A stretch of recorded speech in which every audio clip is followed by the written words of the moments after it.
So you're back, huh? Then hello guys, welcome back to my video. And today we're gonna continue the chapter 7 Diversity in Living Organisms, class 9th.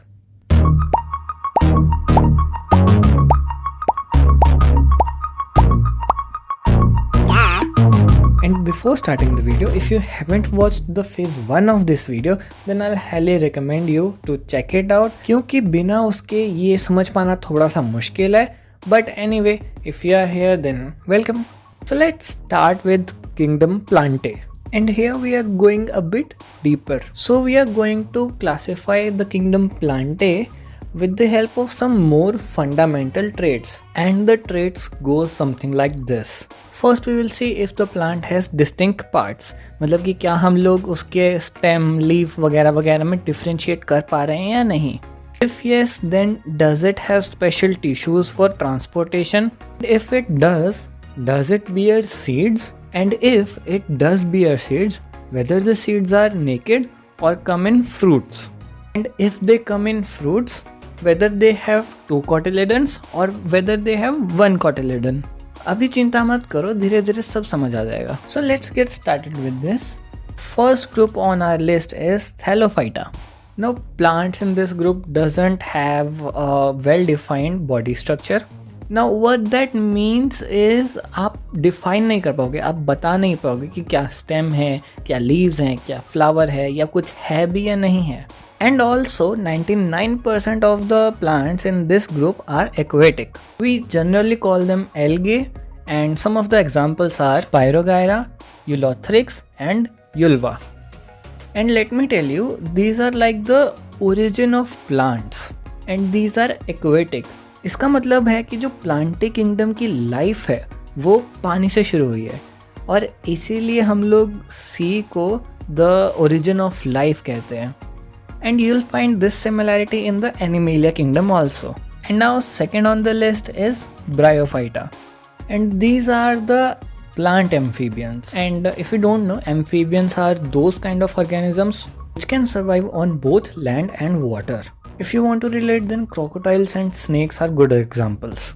Anyway, so in Bryophyta, you can to some extent differentiate between their body parts. Like तुम्हें पता चल जाएगा कि क्या stem जैसा दिख रहा है, क्या लीफ जैसा दिख रहा है. बहुत ज़्यादा प्रोमिनेंट नहीं होगा but still to some extent we can differentiate. And इसमें स्पेशल टिश्यूज़ ट्रांसपोर्टेशन के लिए नहीं होते हैं, थैलोफाइटा में भी नहीं होते हैं. एंड कीप नोटिसिंग कैसे लाइफ जो है वो सी से निकल के बाहर ज़मीन पर आ रही है. पहले एक एक्वेटिक थे, अब एम्फीबियंस हो गए और धीरे धीरे करके ज़मीन पे रहने लग जाएंगे. And you will find this similarity in Animalia kingdom too. Some of the examples of Bryophyta are Riccia, Funaria and Marchantia. Actually you see for yourself. On your left side is a thallophyte and on your right side is a bryophyte. So अब thallophyte को देखो और मेरे को बताओ कि क्या तुम लोग डिफ्रेंशिएट कर पा रहे हो. क्या स्टेम है, क्या लीव्स हैं, क्या रूट्स हैं या कुछ और भी. तो एक पूरा एक जैसा स्ट्रक्चर लग रहा है और एक कुछ लीफ जैसा दिख रहा है, लेकिन हमें पता नहीं है कि क्या ये लीफ ही है, कहाँ इसके लीव्स हैं, कहाँ इसकी स्टेम है, कहाँ इसके अदर बॉडी पार्ट्स हैं. बट अगर हम लोग ब्रायोफाइट की तरफ देखें तो we can differentiate to some extent. हमें वहाँ पे स्टेम ज़रूर दिख रही है, फिर उसके ऊपर हमें लीफ दिख रहा है. अब पता नहीं है कि वो लीफ है या बड है या कुछ और है, लेकिन अब देखो वो वहाँ से थैलोफाइट से तो ज़्यादा डिफ्रेंशिएट कर पा रहे हैं ना हम लोग. Moving on to the next group, pteridophyta. अब इसमें पी साइलेंट है. And here we will be able to differentiate body parts more than we have discussed in the earlier two groups. We'll be able to see stem, leaves and roots. And pteridophytes do have special tissues like xylem and phloem for transportation.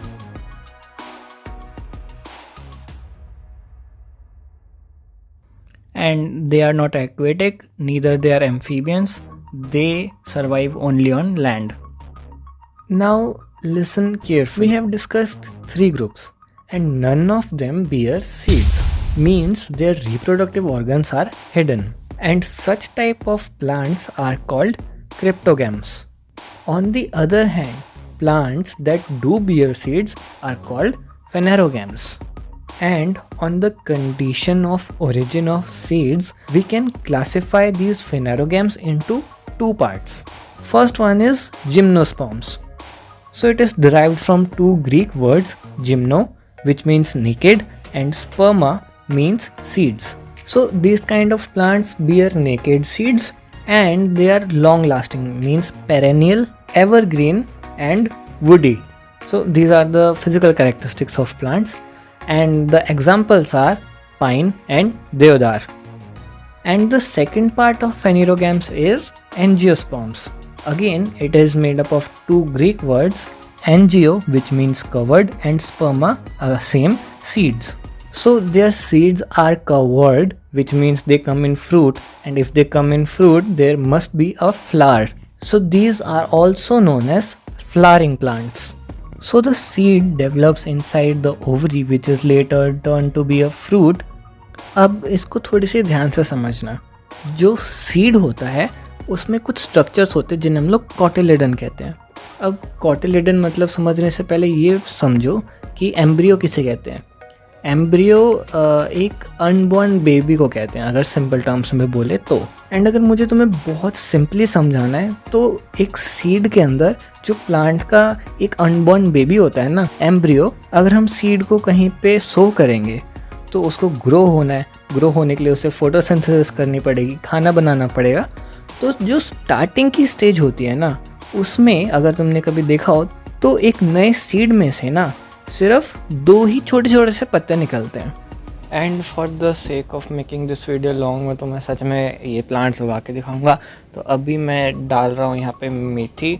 तो हम लोग दो चीज़ उगाएंगे, मेथी और दाल. अभी देखते हैं कि ये कितने दिनों में उगेंगे. तो मेथी के डाल दिए और दाल के भी बीज डाल दिए. डे सेकंड अभी हम लोग देखते हैं, दाल बहुत जल्दी उग जाती है. तो ये जो स्प्राउट्स है निकलने स्टार्ट कर गया. अभी मेथी का कुछ नहीं बना है तो हम लोग देख लेते हैं. ये उग चुके हैं अब, और पता नहीं कौन सा दिन है. तो ये वाले जो हैं वो दाल वाले हैं, एंड ये छोटे वाले जो हैं वो मेथी वाले हैं. तो यहाँ पे तुम्हें दिख रहा होगा ये जो छिलके थे ना, जो इनके छिलके थे ये ऊपर आ गए हैं. तो ये खाली छिलके ऊपर आ गए हैं, इनका कोई काम नहीं होता. और दो दो पत्ते निकलते हैं हर प्लांट के स्टार्टिंग के स्टेज में. तो ये दोनों जो पत्ते होते हैं ये कॉटिलेडन्स होते हैं. तो दाल के डाइकॉट्स थे और मेथी के मोनोकॉट्स थे, बट पत्ते दो ही निकलते हैं. तो ये जो कॉटिलेडन्स होते हैं ना, यही आगे चल के दो पत्ते बन जाते हैं. तो इनका काम यही होता है कि ये स्टार्टिंग की स्टेज में जो एम्ब्रियो है या जो प्लांट का जो अनबॉर्न बेबी है उसको नरिश करें. And on the basis of numbers of cotyledons we can divide angiosperms into two categories. Seeds with single cotyledon means monocots, and seeds with two cotyledons means dicots. And if you want to feel it physically, just go to your kitchen and pick up something. First let's see monocots. So example for monocots are rice, wheat, and then dicots, and example for dicots are rajma, chana, etc. तो now you will know कि आप monocots को अलग नहीं कर सकते. ऐसे बीच में से स्लाइड करोगे तो वो अलग नहीं हो जाएगा, जबकि आप डाइकॉट्स को ऐसे अलग कर सकते हो. आप एक चने को भिगो के रखो और फिर उसको थोड़ा ट्विस्ट करो तो वो दो हिस्सों में बढ़ जाएगा. And those are called cotyledons. और मुझे पता है कि तुम लोग बहुत आलसी हो, इसलिए मैं तुम्हारे लिए कर देता हूँ एक्सपेरिमेंट. अब देखो, मैंने कल रात यहाँ पे चने, राजमा और चावल भिगो के रखे हुए हैं. तो ये कल रात से ही भीगे हुए हैं, बहुत ज़्यादा नहीं भीगे हुए हैं. ठीक है, तो पहले राजमा ट्राई करते हैं. तो राजमा को अगर हम लोग हल्का सा मतलब फोर्स लगाएंगे ना, तो मतलब अभी तो मेरे थोड़ी जान लग रही है. हाँ, हो गया.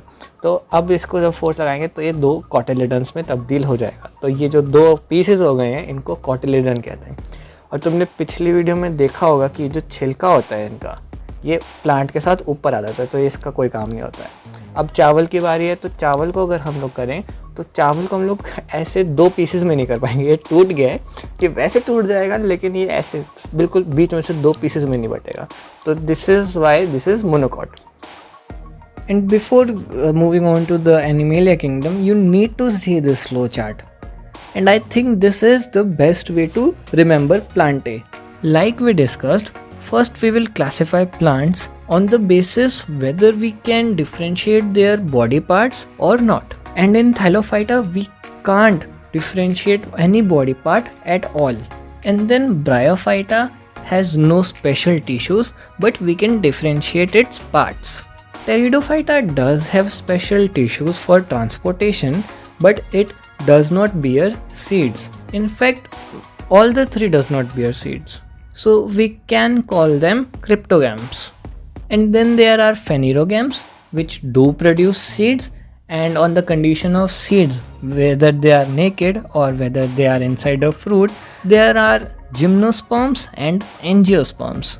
And dicots have 2 cotyledons and monocots have 1 cotyledon, and they come under angiosperms.